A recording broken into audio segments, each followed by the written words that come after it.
జీవన తరంగాలు, ఇవే ఇవే జీవన తరంగాలు, జీవన తరంగాలు.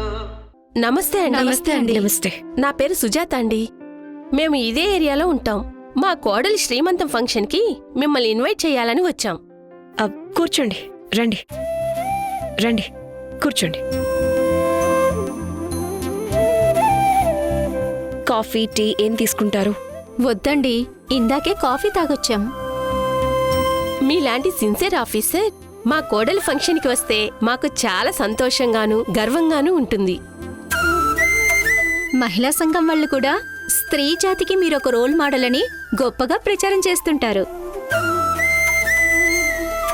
మీరు మా అందరికీ పెద్ద ఇన్స్పిరేషన్ మేడం. అదేం లేదండి, నేను మీరంతా అనుకునేంత గొప్పదాన్నేం కాదు. నా డ్యూటీ నేను చేస్తూ వెళ్తున్నానంతే. మగాళ్ల మధ్యలో ఒక ఆడది ఒంటరిగా తిరగాలంటేనే సంకోచిస్తుంది. అలాంటిది తప్పు చేసిన మగాళ్ల మీద మీరు సింహంలా పంజా విసిరి జైల్లో చెప్పకూడు తినేలా చేశారు. మన స్త్రీ జాతికే మీరు గర్వకారణం మేడం. అమ్మాయి అంటే అణకువగా ఉండటమే కాదు, ఆగ్రహం వస్తే అపర కాళిగా మారి అణిచివేస్తుందని అందరూ అనుకోవాలి. అప్పుడే అమ్మాయిలకు కూడా తగిన రెస్పెక్ట్ లభిస్తుందని నేను నమ్ముతున్నాను. అదే నేను ఫాలో అవుతాను కూడా. ఇలా అంటున్నందుకు మీరేం అనుకోకండి మేడం. మీ గురించి బయట మరోలా అనుకుంటున్నారు. దేని గురించి అడగండి, చెప్తాను. పెళ్ళయి ఎన్ని సంవత్సరాలైనా మీకింకా పిల్లలు పుట్టలేదని, మొన్నటి వరకు భర్తకు మీరు దూరంగా ఉన్నారని అంటున్నారు. ఇదంతా నిజమేనా మేడం?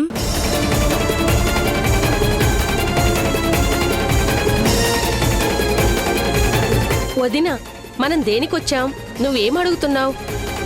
అడిగే ముందు కొంచెమైనా ఆలోచించవా? ఉన్నమాటంటే ఊరికి నచ్చదన్నట్టు బయట అందరూ అనే మాటే అన్నాను. ఆ మాత్రం దానికి నేనేదో నేరం చేసినట్టు అంటావేంటొదినా? అయినా ఆదర్శంగా తప్పు చేయని వాళ్ళని, సంసార జీవితంలో ఏ లోపం లేని వాళ్ళని తీసుకోవటం నేను చూశాను. కానీ ఇక్కడ మాత్రం భర్తతో దూరంగా ఉండి గొడ్రాలుగా ఉన్న మేడం గారిని రోల్ మోడల్ అంటారేంటి?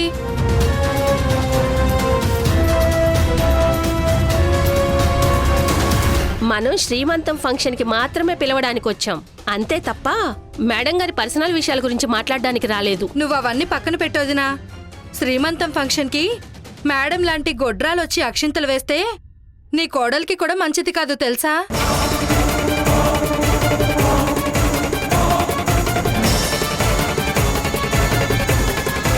ఏయ్, ఎవరే అది నా కూతుర్ని గొడ్రాలంటున్నది?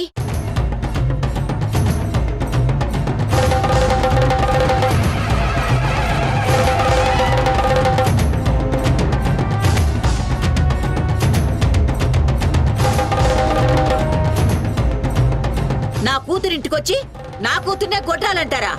శ్రీమంతం ఫంక్షన్కి పిలవడానికి వచ్చాం. మాటల్లో మా వదిన పొరపాటుగా నోరు జారింది, క్షమించండి మేడం. గుండెల్లో కత్తి గుచ్చి బాధపడదంటే ఎలాగా?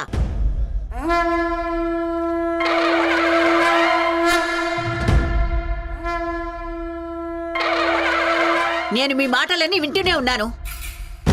మీరిన్ని పూజలు పునస్కారాలు చేస్తూ ఎన్నో కోరికలు కోరుకుంటున్నారు కదా. మరి ఆ కోరికలు తీర్చే లక్ష్మీదేవికి ఎంతమంది బిడ్డలు చెప్పండి?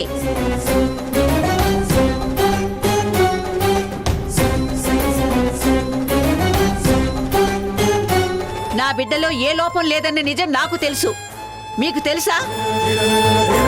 మనుషుల్ని వాళ్లలో గుణాలని చూసి గౌరవించాలి గాని లోపాన్ని చూసి కాదు. వెళ్ళండి, వెళ్ళండి.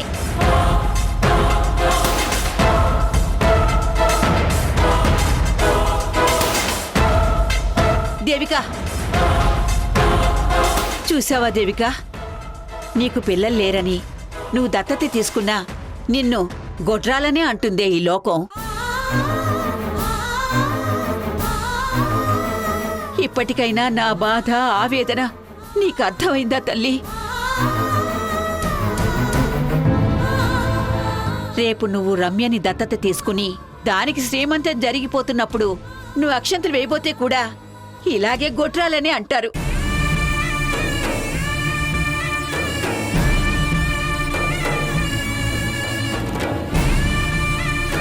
కాలంతో పాటు వయసు కరిగిపోతూ వస్తుందమ్మా.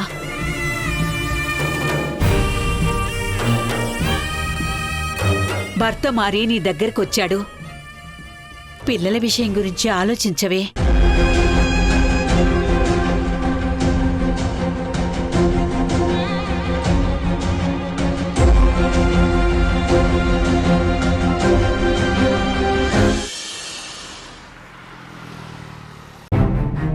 నమస్తే సార్. నువ్వేంటి 1 వీక్ నుంచి ఆఫీస్కి రావట్లేదు? సస్పెండ్ చేస్తా అన్నారు కదా. తనేంటి సస్పెండ్ చేసేది? నేనే రానని చెప్పాను. అది సరే గాని రమ్మని ఫోన్ చేసి చెప్పారు. మేడం చెప్తే చేశాను. ఏంటో వెళ్ళి అడుగు. నమస్తే మేడం.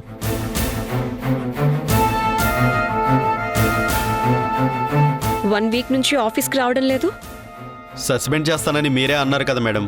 మరి ఈ రోజు ఎందుకు వచ్చావు? ఫోన్ చేశారంట మేడం. సస్పెండ్ చేయలేదు నేను. అవునా మేడం? నీ పోస్టుకు మించి అనవసరమైన మాటలెందుకు? నువ్వైనా నేనైనా పని చేయాల్సింది గవర్నమెంట్కు. ఒప్పుకుంటావా? అవును మేడం. నేను నా డ్యూటీ అడుగడుగునా ఆటంకాలు సృష్టిస్తున్న వారికి మీరు కుర్చీలు వేసి టీలు అందిస్తూ ఉంటే ఏమనాలి చెప్పండి? ప్రభుత్వం శాలరీ ఇస్తున్నప్పుడు సపోర్ట్ చేయాల్సింది డిపార్ట్మెంట్కి కదా. మాట ఎత్తుతే సస్పెండ్ అంటున్నారు మేడం. వార్నింగ్ ఇచ్చానంతే. సస్పెండ్ చేస్తే నువ్విప్పుడిక్కడ ఉండేవాడివా? లేదు కదా. నా డ్యూటీ నిన్ను సస్పెండ్ చేయటమో ప్రభాకర్ గారికి మెమోలు పంపడమో కాదు, ట్యాక్స్ పే చేయని వారిపై యాక్షన్ తీసుకోవడానికి. Okay madam. ఈ నెల శాలరీ ఇంకా క్రెడిట్ కాలేదు మేడం.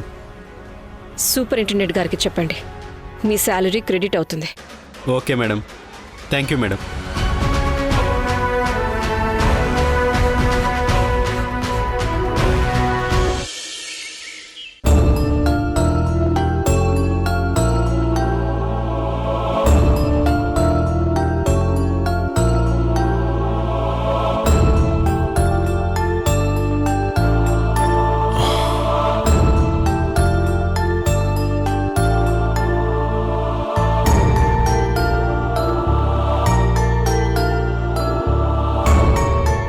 బాగా టైర్డ్ అయినట్టుగా కనిపిస్తున్నారు.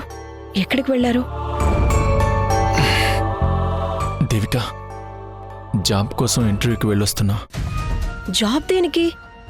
అయినా మీ హెల్త్ కండిషన్ బాలేదు. రెస్ట్ తీసుకోకుండా ఎందుకు వెళ్లారు? దేవిక, ఇంట్లో ఖాళీగా ఉండడం చాలా కష్టంగా అనిపిస్తుంది. పైగా ఉద్యోగం పురుష లక్షణం అన్నమాట నన్ను బాగా గిల్టీగా ఫీల్ అయ్యేలా చేస్తుంది. గిల్టీ ఎందుకు? మీ హెల్త్ బాగోలేక సైలెంట్గా ఉన్నారు, కానీ ఇంటెన్షనల్గా ఖాళీగా లేరు కదా. Yeah, of course.